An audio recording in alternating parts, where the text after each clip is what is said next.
지금 강서구 구청장 선거 결과가 굉장히 실망스러우셨을 거예요. 근데 어쨌든 결과가 이렇게 돼서 지지자 여러분들께 너무 죄송한데 한 가지 희망은 뭐냐면요.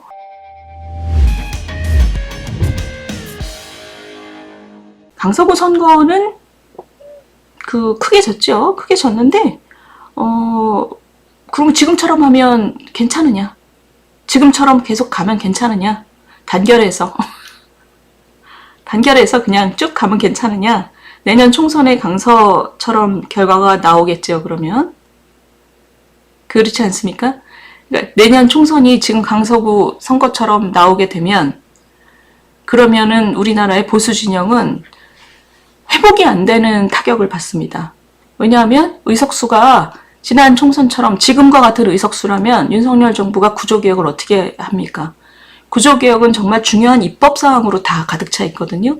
국회에서 아무것도 못하죠. 민주당은 당연히 그러겠죠. 윤석열 정권을 식물정권으로 만들어서 다음 대통령 선거 때 자기네 이재명을 대통령으로 당선시키려고 하는 생각들을 지금 다 하고 있잖아요. 즉 이번 총선 지면요. 이재명은 완전히 부활합니다. 이재명 대표는. 대선 후보 등극입니다. 등극. 그리고 다음 대선 때 우리는 이재명 대표를 또 대선 후보로 또 봐야 돼요. 그리고 이번 윤석열 정권이 총선 이후에 의석수가 지금 이 모양 이 꼴이라서 지난 선거 때 참패했던 그 구조로 계속 가면 아무것도 이루지 못한 정권이 돼서 국민들의 선택을 받을 수가 없습니다. 민주당이 지금 바라는 게 그거잖아요. 지금 이대로 가면 총선 이길 자신이 있으면 그러면 비판하지 말고 쓴소리 하지 말라고 얘기하셔도 됩니다. 자신 있으신지 제가 여쭤보고 싶어요. 지금 총선을 지지 않을 수 있느냐, 총선을 이길 수 있느냐, 그래서 우리나라가 앞으로 가고 보수 진영도 망하지 않고 윤석열 정권도 망하지 않고 할 일을 할 수 있게 다음 대선 때 이재명이 대통령 되는 꼴을 보지 않을 수 있느냐, 그거죠. 지금 굉장히 마음이 따뜻하신 우리 지지자들께서 안 그래도 지도부가 지금 선거에 져서 풀이 죽었는데 왜 그렇게 쓴소리를 하냐. 제 마음도 좋지 않지만 지금 이 선거는 책임입니다. 자, 시청자 여러분, 그 얘기 나온 김에 우리 선생님들 얘기 말씀 나오신 김에 그거 좀 볼까요? 이번 강서구의 진 거는 제가 한번 간단하게 보여드릴게요. 진보 중도 지지율을 합친 거가 다 민주로 갔습니다. 그거예요. 지금 우리 당은, 국민의힘 당은요, 원래 보수 지지자였다라는 사람들 것만 가져왔습니다. 시청자 여러분, 우리 채널에 오셔서 국민의힘 지지자 중에서 저한테 이렇게 불만을 얘기하시는 분들이 이런 불만을 제일 많이 얘기하세요. 뭐라고 그러시냐면, 왜 윤희숙 박사는 맨 중도 얘기만 하냐? 왜 중도한테 아부하려는 것만 하냐? 너도 중도 아니냐? 이러면서 네가 중도니까 중도한테 아부할 생각만 한다. 이런 불만들을 그동안 많이 얘기하셨어요. 그래서 저는 제가 생각할 때 중도 보수라고 저도 생각합니다. 근데 저는 제가 생각하는 보수의 핵심이라는 것을 제가 아주 확신하고 있기 때문에 저는 제가 보수 정치인이지만 중도적인 실용적인 가치를 굉장히 또 중요하게 생각합니다. 그런데 저한테 그런 불만들을 많이 얘기하신 분들께 제가 오늘 요거 보여드릴게요. 이 한국일보 무슨 본부장인 것 같은데 보세요. 이분이 이번에 17.1% 차이 난 게 해석을 한 거예요. 중도가 어떤 사람들이냐에 대한 겁니다. 2020년 4월에 더불어민주당이 17포인트로 이겼고, 그 다음 1년 뒤인, 그러니까 2년 전이죠. 2021년 오세훈 시장이 11%로 이겼어요. 상당히 크게 이긴 거죠. 그리고 그 다음 지선 때는, 대선과 지선 때는 2, 3% 정도 차이로 접전. 근데 그래도 구 중에서 반 정도에서는 다 이겼고요. 대선도 이겼고, 구청장 선거는 아예 결과도 이겼죠. 근데 지금 1년 지났는데 작년 지선 이후로 지금 모든 선거구에서 다 졌습니다. 강서구에 있는 모든 선거구에서. 마곡 이런 데는 사실은 보수 지지도 꽤 높은 곳인데도 이번에 전부 다 졌습니다. 이분의 얘기는 뭐냐? 우리나라의 중도는 뭐냐? 중도를 지지하는 게 아니라 그때그때 표심을 바꾸는 사람들이다. 스윙보터라는 거예요. 스윙보터. 그래서 이분들 내가 뭐냐 이런 거예요. 선거에 무관심한 사람이 절대 아니고 적극적으로 표심을 행사하는데 내가 언제 네 편이었냐 이러면서 가차없이 회초리를 드는 사람. 미워도 다시 한번 이런 거 없는 사람. 그러니까 우리 보수 지지자들은 미워도 다시 한번이죠. 왜냐하면 저당보다는 이 당이 나으니까. 저당은 저 문재인 정부 때 봤더니 나라를 말아먹을 사람들이네 이런 생각들을 하니까 국민의힘을 계속 찍는 거죠. 진짜 미우면 투표장에 안 나가는 한이 있어도 그렇죠? 근데 이분 얘기는 중도는 오히려 투표장에 나가는 사람들이라는 거예요. 나가는데 가차없이 이번에는 이쪽에 회초리를 주고 이번엔 저쪽에 회초리를 주고 인 거죠. 근데 이제 선거 전략에서 가장 어리석은 것이 자기 지지층 결집 전략을 쓴다는 거죠. 지지층 결집 전략을 쓰면 좋은 건 뭐냐면 저는 그게 아주 어리석다라고는 생각 안 하는 게 우리 지지자들을 투표장으로 보낼 수 있는 전략이긴 해요. 근데 문제는 이번에 봤듯이 강서구청 선거에서 봤듯이 수도권은 저 중간에 있는 마음을 정하지 않은 사람들의 비중이 워낙 크기 때문에 지지층을 결집해서 집에 안 있고 투표장으로 나가는 사람들을 이렇게 등을 떠미는 전략을 아무리 써도 저 중간에 있는 사람들이 저렇게 확 빠져나가면 100점 100패라는 거죠. 지금 저 중간에 있는 저 17.1%가 모두 다 지난 선거 때 오세훈을 찍었던 사람들이 모두 다 지금 민주당을 찍은 거잖아요. 근데 수도권은 이런 선거구가 너무 많은 거죠. 수도권에서 이 사람들을 놓치면 4년 전 21대 총선 결과하고 똑같게 되는 거죠. 지금 이번에 강서구 결과가 4년 전 결과하고 판박이잖아요. 똑같잖아요.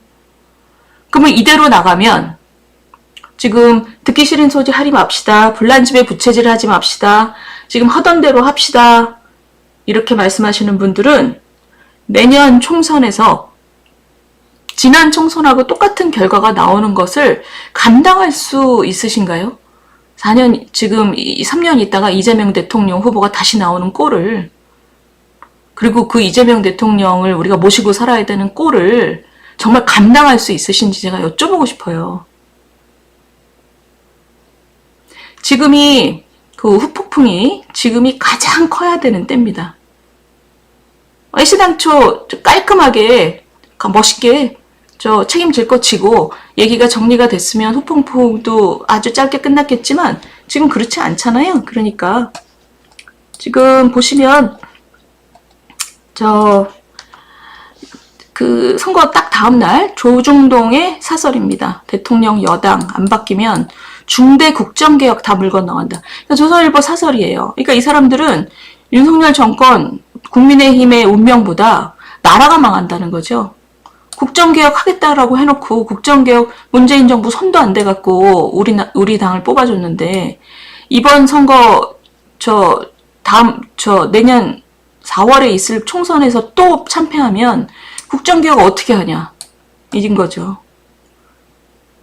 보세요. 이재명이 저렇게 버티고 있는데 사법 리스크로 각종 불법 비리 혐의와 민주당의 입법 폭주, 괴담, 가짜뉴스 선동, 내로남불, 민주당의 저런 작태에도 불구하고 윤석열이 심판론이 더 컸다는 거잖아요. 지금 강서구에서.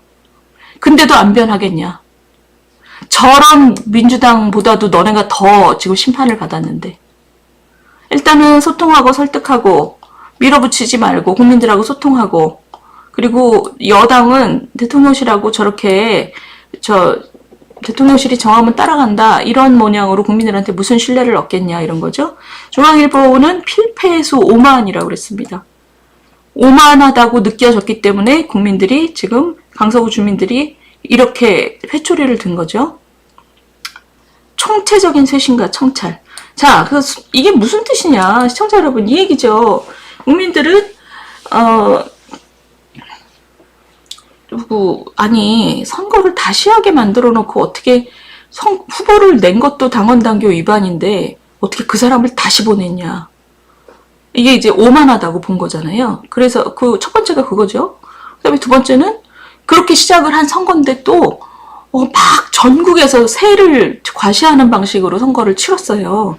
아주 겸손하게 잘못했습니다. 그런데 제가 할 일이 있어서 이 일을 마쳐야 하니 정말 죄송하지만 저를 다시 한번 선택해 주십시오. 이렇게 간 게 아니고 전국에서 막 그 시의원, 도의원을 불러들여가지고 세 과시를 했어요. 막 다들 막 저 큰 인물들을 다 모아서. 그래서 이제 주민들이 더 화가 난 거죠.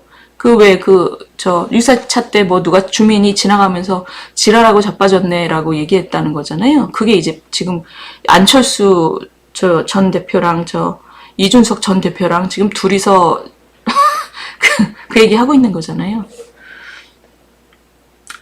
그러니까 선거 전략도 잘못됐고, 애시당초 후보를 낸 것도 잘못됐고, 그 다음에 더 근본적인 거는 지금 경제가 어렵잖아요. 그 경제가 어려운데, 지금 중도에 있는 분들의 특성은 내 삶의 문제를 정부가 보듬어주고 보살펴주길 바라는 거예요. 지금 코로나 후폭풍도 아직 그대로고, 지금 대출 연체에다가 지금 뭐 줄도산에다가 이렇게 어려운데 물가도 이렇게 올라가고, 왜 우리가 볼 때 쓸데없는 얘기를 그렇게 너네는 세게 하냐, 이런 불만들도 되게 많았던 거죠. 이 물가에, 이 대출에 지금 이 줄도산에 지금 일자리가 없어질 판국인데 왜 이렇게 홍범도 얘기를 오래 한 거예요? 이런 불만들도 있었던 거죠. 경제도 어렵고. 이게 뭐냐, 내 삶의 문제를, 정말 민생의 문제를 최우선으로 한다는 그 믿음이 별로 없는 상태에서 이런 오만의 문제, 그 다음에 선거 전략의 문제가 이렇게 합쳐졌다고 보입니다. 이게 이제 모든 언론의 분석이 똑같아요. 모든 언론이 지금 이렇게 분석하고 있습니다. 그러면 시청자 여러분, 그러면 여기서 뭐 앞으로 우리가 다음 선거에서 총선 때 이걸 바꾸려면 어떻게 해야 될까요? 이게 오만하고 굉장히 밀어붙이는 정권이라고 국민들이 지금 인식했다면 그 인식을 바꿔야 되잖아요. 그 인식을 바꾸지 않으면 내년 총선은 못 이기잖아요. 그 인식을 확 바꾸려면, 그러면 지금 뭔가 우리 진짜 앞으로 바꾸겠습니다 라는 거를 보여줘야 되잖아요. 그러니까 그거를 보이지 않으면 국민의 신뢰를 다시 찾아올 수 없지요. 확 바꿔야 되는 거죠. 시청자 여러분들께서는 어떻게 생각하세요? 지금 국민들이 이렇게 생각하고 있어요. 특히 수도권. 지금 내년 총선은 수도권 선거입니다. 왜냐하면 양쪽이 너무 집결되어 있기 때문에 지금 내년 선거의 승패는 완전히, 지금 영남 지방에 사시는 분들은 언짢으시겠지만 어쩔 수 없는 현실입니다. 내년 총선은 수도권과 충청권의 선거입니다. 왜냐하면 중간에 계신 분들이 지금 어디로 움직이느냐로 다 결정되기 때문에 양쪽이 너무 집결되어 있거든요. 그래서 시청자 여러분, 요거 한번 보세요. 어떻게 해야 국민들한테 우리가 진짜 바뀌었습니다라는 인상을 줄 것인가. 그게 이제 총선 전략이죠. 근데 어제 의총에서 어떻게 결론이 났냐면, 지금 대표 체제를 유지한다. 그렇지만 대통령실과 관계를 바꿔야 된다는 의견이 굉장히 많이 나왔다고 합니다. 근데 왜 이런 결론이 났냐, 이거예요. 다른 대안이 없다. 비대위 체제로 가기엔 다른 대안이 없다. 이런 대안이 없기 때문에 이 체제를 유지해야 된다. 지금 윤재욱 원내대표께서 뭐라 그랬냐면, 김 대표를 중심으로 선거에 나타난 민심을 받아들여서 변화와 쇄신 방안을 조속히 마련하기로 했다. 그 혁신기구와 총선기획단을 출범시키면서 활동하겠다. 라고 지금 원내대표께서 이렇게 말씀을 하셨고, 여기에 이제 사퇴를 요구한 목소리들도 있었는데, 뭐 종로의 최재형 의원이라든가 부산의 서병수 의원이라든가 이런 분들은 어떤 특징을 갖고 있을까요? 이런 분들은 내년 총선의 민심의 향방에 따라서, 이 서병수 의원도 부산에서 이게 왔다 갔다 하는 스윙보터 지역이거든요. 부산 진구인가요? 그렇죠? 종로는 말할 것도 없고. 그러니까 이분들은 지금 우리가 국민의힘이 확 바뀌었다라는 인상을 주지 않으면 이분들은 뭐 공천을 받아도 어렵습니다. 그러니까 이분들은 공천에 별로 목을 매달지 않아도 되는 게 공천 받아도 어렵기 때문에. 근데 문제는 이런 분들이 너무 적어요. 지난 선거에서 너무 망해서 수도권 의원들이 거의 없습니다. 그래서 지금 영남 의원들께서 너무 많아요. 그러니까 이분들이 이제 이 체제를 유지하자는 의견이 되게 많은 것은 공천만 받으면 되기 때문이죠. 그러니까 공천에 신경 쓰시는 분들의 비중이 지금 너무 높기 때문에 지금 이렇게 가자라는 의견이 굉장히 많고, 그 다음에 두 번째는 대안이 뭐냐. 라는 거죠. 대안이 비대위 체제가 지금 답이냐. 지금 많은 분들이 자동적으로 이렇게 선거에 졌으면 비대위 체제로 가야지 왜 책임 안 지냐 이런 얘기를 많이 합니다. 근데 비대위 체제로 왜 안 가냐? 지금 국민의힘에서는 이거예요. 이겁니다. 대안부재론이 이겁니다. 당의 권력이 진공 상태가 들어가서 아노미 상황이 오는 것이 총선 6개월 전에 더 위험하다라고 이게 이제 대통령실의 입장인데 대통령실에서 지금 차분하게 슬기롭게 뭐 이런 표현을 썼잖아요. 차분하고 지혜롭게. 이 차분하고가 무슨 뜻이냐? 대통령실 관계자의 해석은 차분하게는 김기현 대표 체제 그대로라는 뜻입니다. 자, 그래서 지금 이제 딜레마인 거죠. 뭐냐면 총선 6개월 전에 비대위 체제로 간다 그러면 비대위 체제로 옮겨가는 과정에서 또 혼란기가 있잖아요. 최소 한두 달. 그 시간 동안 또 막 좌충우돌하는 모습을 보여야 되고 그 혼란의 시간이 오기 때문에 그게 너무 겁이 나는 거죠. 그리고 겁이 나고 그 다음에 성공한 비대위가 언제 있었냐 지금 대통령실의 입장이 이거예요. 지금 대통령실이 역대 비대위원장 중에서 성공한 경우는 박근혜 비대위 하나밖에 없다. 그러니까 그 많은 비대위들이 다 성과가 없었다. 근데 왜 이런 난리를 지금 치겠냐. 총선 6개월 전에 이런 입장이 대통령실의 입장입니다. 근데 문제는 딜레마는 뭐냐면 그렇게 하지 않으면서 어떻게 국민한테 바뀌었다라는 인상을 주느냐는 거죠. 이게 지금 중도 언론, 요즘에 중도 언론이라고 할 수 있는 한국일보는 당대표 그대로 놔둔 채 이 선거에 책임을 져야 되는 당대표는 놔두고 친윤 꼬리 자르기, 그러니까 임명직 자르는 걸로 민심 수습이 되겠냐. 이거. 그 다음에 중앙일보는 대통령 눈치만 보는 여당으로 총선도 기대하기 어렵다. 왜냐하면 강서에 후보 안 내겠다고 하다가 갑자기 어느 날 바뀌었잖아요. 후보를 내면은 진짜 질 수도 있다라는 생각을 정치를 수십 년 한 분들이 다 알았기 때문에 원래 안 내보낸다 그런 건데 갑자기 후보도 내보내고 원래 후보 그대로 내보내고를 결정을 그대로 따라했잖아요. 그래서 이런 평가가 나오는 거죠. 이런 여당의 체질을 그대로 두고 총선을 어떻게 치르냐. 무엇보다도 국민들이 지금 인식이 이런 여당이라고 생각하고 있는 상태에서 그걸 바꾸지 않고 어떻게 총선을 치르냐. 동아일보는 등 떠밀려 쇄신하고 진짜 문제 외면하고 신용만 이렇게 해갖고 너네 총선 치를 수 있냐. 지금 이제 이게 다 오늘 그 사설들입니다. 이제 보수 언론과 중도 언론의 사설입니다. 그런 꼬리 자르기로 수습이 되겠냐는 비판의 소리가 크다. 그러니까 지금 이게 오늘 언론의 동향이 되게 중요한 것이 어제 얘기한 지도 체제를 그대로 두고 그 다음에 그 임명직만 수도권에 있는 의원들로 바꾸는 걸로 민심을 바꿀 수 있느냐에 대해서 언론의 반응이 대충 이렇습니다. 그러면 이게 누구에게 영향을 미치냐면 민심에도 영향을 미치고 그 다음에 수도권의 원외들 의석을 갖고 있지 않아서 어제 의총에 못 왔지만 밖에서 지금 선거를 준비하는 그 당협위원장들이 죽어나는 거죠. 이분들은 이제 거의 낙선 당첨이라는 생각을 본인들이 이제 두려워하잖아요. 이분들이 이제 입장을 이제 내게 되고 당은 뭐 하는 거냐 이러면 지금 나오는 예측들은 버티다가 연말 가서 비대위로 갈 수도 있다라는 걱정을 합니다. 그럼 최악이죠. 지금 얼른 쇄신을 해서 국민들한테 우리 확 바뀌었습니다를 보이지 못하고 이걸 질질 끌다가 똑같은 결과를 가면 더 나쁘죠. 근데 저는 대통령실의 입장이 이해가 가요. 왜냐하면 지금 그 일상적인 당무들이 있고 그다음에 국감 시즌이고 예산이 있고 그렇기 때문에 지금 비대위로 확 바꾼다고 총선 6개월 남겨놓고 하면 갑자기 이제 진공 상태가 돼버리고 게다가 진짜 저 당대표를 밖에서 모셔오는 것이 어마어마한 위험이잖아요. 그럴 만한 진짜 큰 인물이 있냐 그거부터 시작해서 그래서 저는 사실 제가 방송에 나가서도 지금 비대위 체제로 전환하는 거는 내가 봐도 그렇게 그러니까 의총에서 그렇게 정하면 몰라도 지금 그게 답은 아닌 것 같다. 그럼 뭐냐 비대위로 넘어가지 않으면서도 국민들한테 확 바뀌었다라고 할 수 있는 방법이 뭐냐 그게 뭐냐면 지금 이번에 선거를 망친 지도부가 다음 선거도 똑같이 주도하겠다라는 것을 포기해야 되는 거죠. 저는 그렇게 생각합니다. 그래서 지금 보시면 이거예요. 저 혁신기구와 총선기획단을 발족하겠다라고 지금 그 원내대표께서 말씀하셨잖아요. 이게 지금 당을 어떻게 바꿔나갈 거냐 하고 내년 총선 어떻게 기획할 거냐 이 두 가지의 특별 기능을 가진 특별위원회잖아요.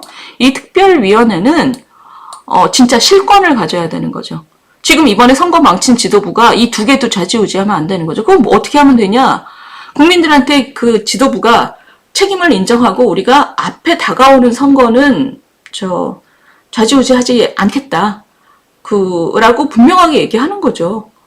그리고 나는 이 혼란을 최소화하기 위해서 일상적인 당무와 지금 당에 매일매일 해야 하는 일들은 내가 안정적으로 처리하겠다. 그 대신에 내년 총선, 체질 개선 이 두 가지에 대해서는 내 책임을 내 책임을 진다는 의미에서 우리 기존 지도부의 의결권을 넘기겠다. 최고위원회, 지도부가 최고위원회잖아요. 최고위원회 의결권을 이런 특위에게 넘기겠다. 관련 결정에 대해서. 저는 지금은 이 정도는 해야지 바깥에서 국민들의 시선, 언론의 시선, 그리고 원외위원장들의 그 시선을 좀 신뢰로 바꿀 수 있는 최소한이 아닌가 하는 생각이 들어요. 이거는 되게 간단한 거거든요. 그 당원 당규를 부칙을 넣어가지고 이렇게 고치면 됩니다. 그러니까 특위의 기능에 관해서는 의결권을 최고위원회에서 저기로 넘긴다. 그러니까 위임한다는 거죠. 그러니까 기존의 선거를 망친 지도부가 저런 총선 준비나 쇄신에 대해서 그 밥에 그나물인 사람이 앞으로도 계속 다 발언하지 않겠다라는 정도는 지금 보여야지 선거에 책임을 지는 모습, 그 다음에 미래지향적으로 뭘 바꾸겠다라는 모습이 나오지 않을까? 저는 제 생각은 이래요. 그래서 제가 지난주에 방송 나갔을 때도 이런 얘기를 했었습니다. 근데 이게 정확하게 다른 분들이 어떻게 생각하는지는 저는 이렇게 생각하는 분들도 많은 것 같은데 우리 청에서는 이런 얘기가 본격적으로 나오지는 않은 것 같아요. 지금 강서구 구청장 선거 결과가 굉장히 실망스러우셨을 거예요. 근데 저는 원래 후보를 내지 말아야 된다라는 주장을 오랫동안 해왔고, 방송에 나가서도 그렇게 얘기를 했고, 그리고 선거가 진행되는 과정에서 전략도 너무 로우키로 가야 되는데 좀 잘못됐다라는 생각들을, 우려를 표시를 해왔습니다. 근데 어쨌든 결과가 이렇게 돼서 지지자 여러분들께 너무 죄송한데, 한 가지 희망은 뭐냐면요. 지금 잘하면, 지금 6개월의 시간이 있지 않습니까? 지금 잘하면, 지금 우리가 바꾸면, 이번에 넘어간 저 20%의 사람들의 마음을 다시 사면, 저분들은 회초리를 들어도요, 미워도 다시 한 번이 없는 분들이기 때문에 충분히 쇄신하면 돌아옵니다. 왜냐하면 민주당은 또 저 모양이잖아요. 이번에 그 마음은 민주당 사법 리스크고, 내로남불이고, 가짜 선동이고 김의겸 같은 가짜 선동이고 너무 꼴보기 싫은데 너네가 더 꼴보기 싫어하잖아요. 너네의 오만함이 더 꼴보기 싫어하잖아요. 근데 그거를 우리가 충분히 쇄신하고 반성하고 책임지는 모습을 보이고 앞으로는 이러지 않겠습니다. 그러니까 한번 믿어보시고 총선에서 저희를 선택해주세요. 그러면 저는 가능성이 있다고 봐요. 앞으로 그걸 보일 수 있는 시간이 6개월이기 때문에. 근데 그 6개월의 시간이 지금 이제 앞으로 한동안 이번 주, 다음 주 그동안의 쇄신안을 어떻게 만들 것인지 그리고 국민들에게 어떤 믿음을 줄 것인지에 우리가 성공하느냐 국민의힘이 그 정도로 정말 성찰을 하느냐에 이 모든 것이 달려있다고 생각합니다. 이것이 3년 있다가 정말 이재명 대통령을 모시고 살아야 되는 그런 그 두려움을 없애기 위해선 지금 정말 국민의힘이 정말 저 스스로를 돌아보고 이렇게 좀 살을 깎아내더라도 그 고통이 있어도 어떻게 하면 국민들에게 우리가 이번의 가오를 되풀이하지 않겠다라는 믿음을 줄 것이냐. 그러면서도 그 아노미, 권력의 진공 상태로 당이 혼란에 빠지지 않도록 할 것이냐. 여기에 대한 중지를 모으는 과정인 거죠, 지금.